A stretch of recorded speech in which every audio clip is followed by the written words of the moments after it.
Welcome to That Happened Here. In this episode, we're looking at what was originally called Deep Hole and today is the Occoquan Bay National Wildlife Refuge.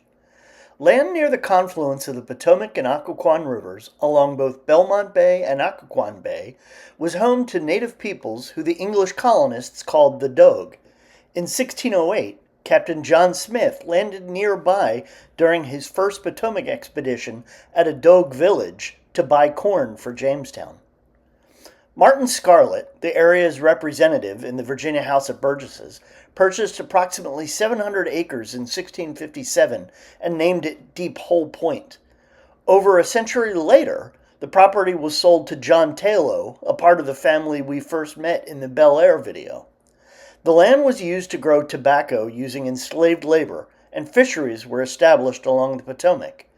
The land remained in the Taylor family for over another century, and after a few short-term owners, it was bought by William Metzger in 1888, who operated it as a hog farm.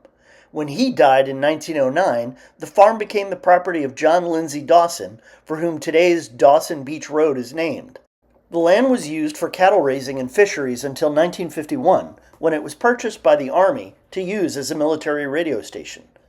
It was first called the Army Transmitting Station and then the East Coast Radio Transmitting Station. After it was no longer needed to serve as a radio site, its open fields and meadows were a suitable environment for testing electromagnetic pulse, known as EMP.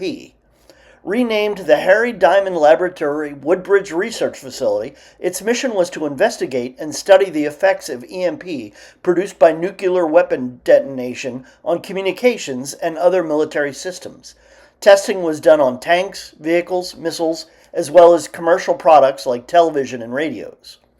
The research facility closed its operations in September 1994 as a part of the Base Realignment and Closure Act.